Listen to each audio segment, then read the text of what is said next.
Assalamualaikum warahmatullahi wabarakatuh. Kembali lagi ketemu dengan kami, Kang Blutung, Dan Kang Inyong, dalam acara Ngobras Hipmis.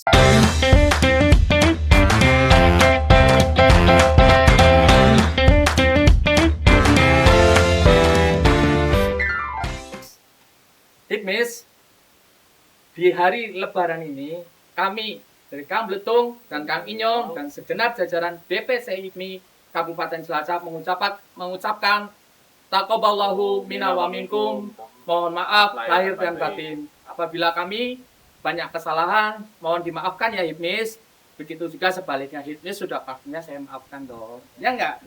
ya mungkin kita kan baru di bulan suci Ramadan ini kan, jadi Iya. setelah bulan suci harusnya nanti kita lebih semangat lagi nih untuk para entrepreneur di sini untuk bisa lebih semangat lagi untuk bisa bermanfaat untuk banyak orang. Iya Pastinya. baik, betul ya. Karena BPC ini Cilacap kebetulan kita banyak program-program di depan, baik di depan dan di belakang itu programnya ya, memberi manfaat dan dampak luas bagi teman-teman Hipmis semuanya yang ada di rumah maupun di seluruh Indonesia.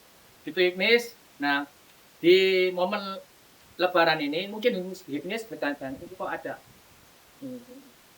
dan merah putih. Apa? Nah, ini artinya simbol pramuka ini, Kang Nyong. Nah, simbol pramuka ini itu mencerminkan apa? Karena bahwasanya kemarin kita mudik nih, itu kita melihat banyak pramuka itu mengatur lalu lintas, memberi arahan ke kita bagaimana. Nah, itu effort itu yang nanti kita sampaikan. Gitu. Kita sebagai pelaku usaha ini merasa renyuh nih ya. Saat Lebaran kita yang sibuk dengan keluarga, kita sibuk pulang mudik nih. Nah, di situ ada pramuka.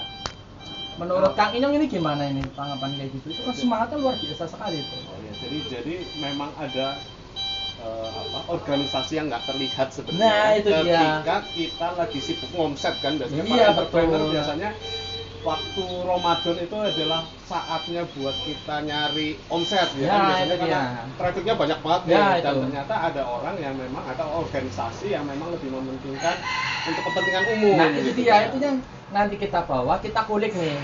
Pramuka Siap, itu siap, siap, apa, siap, siap, siap. kedepannya itu bagaimana. Nah, itu yang kita bawa supaya sebagai pengusaha ini effort itu yang kita pakai terus sehingga semangat kita itu nggak pudar-pudar nih. Biasanya kan kalau pengusaha ini semangatnya tuh naik turun, ya kan? bentar-bentar down. Nah, itu masalah dikit. Nah, itulah seorang pramuka ini. Nah, effort itu yang kita bawa. Siap. Saat kita Lebaran, ada pramuka. Oh, jadi ini Lebih yang mementingkan jadi itu. background Kang Blentung pakai apa? Namanya apa ini? Hasduk apa? Hasduk Iya, pramuka. Oh, Hasduk ya. Nah, oke. kebetulan nanti saya juga namanya kurang familiar. Nanti kita tanya ke pakarnya langsung. Oh, iya, sebagai siap. sesepuh dari pramuka ini ya. Oh, siap. Ya, kita langsung tanya ke sesepuhnya dari pramuka yang ada di Kabupaten Cilacap. Cilacap, Karena oke. kita ada di Cilacap sih. Oh, Jadi siap. kita Mbah, ini sesepuhnya pramuka. Oh, nggih. Heru, Mbah. Oh Nggih. ya, Narsim. Nggih, Mbak Narsim. Mbak Mbak Narsim menapa Pak Narsim menapa Mas Monggo. Narsim nih. Ya, Silakan, kalau duduk. di dalam pramuka, gerakan pramuka itu panggilannya kakak. Kakak. Nah, Pandu itu tiap-tiap organisasi mempunyai kepanduan. Oh, setiap organisasi Ya. gitu ya. Nah, waktu itu pada menjelang tahun 1961 1961 ya Kak. itu presiden kita waktu itu Bung Karno Ya. menyikapi bahwa pandu-pandu yang ada di Indonesia itu yang jumlahnya hampir 100 kelihatannya itu tidak harmonis hubungan Nah. satu pandu dengan yang lain. Hmm. Nah, kemudian Bung Karno memerintahkan kepada Menteri Pendidikan dan Pengajaran dan Menteri Transmigrasi waktu itu supaya membentuk pramuka. Pramuka. Ya, Pramuka ada singkatannya atau gimana Ya, Kak? itu nanti sejarahnya begini. Oh, Jadi Bung Karno memerintahkan kepada dua menteri itu bentuklah pramuka. Gitu. Oh. Belum ada kepanjangannya. belum ada Pokoknya kepanjangannya. pramuka. Pramuka ya. Nah, kemudian beliau dua menteri ini berupaya membentuk pramuka, tidak berhasil. Kemudian ditambah lagi satu menteri lagi, ditambah satu menteri lagi sampai dengan 4 orang menteri untuk membentuk pramuka. Ini belum berhasil. Nah, akhirnya Bung Karno waktu itu menambahkan, yaitu Bapak Sri Hamengkubuwono ke-9, menambahkan yang tadinya 4 orang jadi 5 orang, kemudian terbentuklah pramuka, yaitu pada tahun 1961 161. Ya, Itu dengan berarti ada keputusan Presiden nomor 238 tahun 1961. itu luar biasa sekali ya. Sosok Raja Sri Nah. Sultan Hamengkubuwono ikut serta dalam kepramukaan ini. Berarti ikut andil nih dalam kepramukaan ini. Nah. Sangat luar biasa sekali ini Kang yang itu. Waktu itu pramuka masih berdiri pramuka, belum ada singkatan apa. Nah, kemudian Bung Karno itu minta bantuan kepada seorang mahasiswa Universitas Indonesia jurusan sastra klasik supaya menerjemahkan pramuka itu. Nah, kemudian beliau itu yang bernama Nyonya Partini waktu itu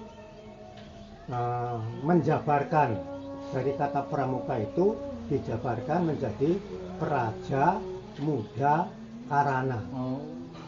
Jadi artinya orang-orang muda yang orang-orang yang berjiwa pramuka, berjiwa muda. Karana itu sendiri apa? Karana itu jadi suatu kelompok remaja gitu. Oh, itu luar biasa sekali ya. Itu Seorang mirip sama mahasiswa. HIPMI ya, himpunan Iya. pengusaha muda gitu ya. Iya, tapi kalau sosok pramuka ini itu terinspirasi dari kita, dari presiden kita. Itu langsung presiden pertama yang menginspirasi pramuka ini loh. Itu kan sangat luar biasa. Apalagi dibantu oleh sosok raja dari Jogja. Itu kan effortnya itu kan luar biasa ya. Jadi dikemas itu sangat luar biasa, banyak tokoh yang terinspirasi oleh itu. Apalagi inspirasi itu yang membuatnya, yang dikelolanya oleh seorang mahasiswa namanya Partini ya. Itu kita sampai hari ini, dulu waktu kita kecil, kita pramuka itu nggak tahu nih pramuka itu apa, asal ngomong aja pramuka gitu. Jadi kita ini banyak manfaatnya nih. Jadi teman-teman Hipmis di rumah perlu diketahui juga, pramuka sendiri itu kan dari awal sejarahnya yang menginisiasinya adalah presiden pertama kita, Soekarno. Nah, inspirasi ini itu yang nanti kita sebagai motivasi kita dikembangkan oleh di bisnis buat teman-teman di rumah. Itu buat bisnis Kang Inyong. Kang Inyong kan bisnisnya banyak nih. Iya, siap. Nah, itu inspirasi sekali. Oke, monggo lanjut. Monggo, Kak. Nah, kemudian setelah pramuka berdiri tahun 1961, kemudian berkembang, kemudian dibentuklah organisasi gerakan pramuka, yaitu yang dari tingkat nasional disebut kuartir nasional, kemudian di tingkat provinsi itu kuartir daerah, kemudian di tingkat kabupaten itu kuartir cabang, kemudian di tingkat kecamatan itu kuartir ranting. Nah, kuartir ranting itu punya bawahan kalau sesuai dengan undang-undang yang sekarang itu di tiap-tiap pangkalan pendidikan di dalam satuan pendidikan itu harus berdiri namanya gugus depan. Jadi gugus depan itu suatu wilayah yang mempunyai anggota gerakan pramuka yang kemudian dihimpun dalam satu kecamatan, yaitu dalam wilayah kuartir ranting. Nah, kuartir ranting, setiap sekabupaten itu dihimpun dalam gerakan pramuka Wartir Cabang. Warcap. Warcap. Nah, Warcap itu berdiri di tiap-tiap kabupaten dan kota, kemudian dihimpun dalam satu provinsi, itu yang disebut Wartir Daerah. Wardar Ya, ya. daerah. Gitu Wardar ya, Kak ya. Dari daerah itu tiap-tiap provinsi. Iya. Kemudian dari provinsi-provinsi itu dihimpun dalam satu kesatuan Wartir Nasional. Nah, kemudian pada pejabat-pejabat yang menjabat di dalam organisasi tadi, misalnya di tingkat nasional itu ketuanya ada ketua Kwarnas. Sekarang itu dijabat oleh Brigjen Purnawirawan Polisi Budi Waseso. Budi Waseso Itu jenderal polisi. Jenderal polisi itu pensiunan sebagai tapi, ya. Kuarnas ya. Ya. Kemudian di tingkat nasional, presiden itu sangat bertanggung jawab terhadap gerakan pramuka di tingkat nasional sebagai ketua Majelis Pembimbing Nasional.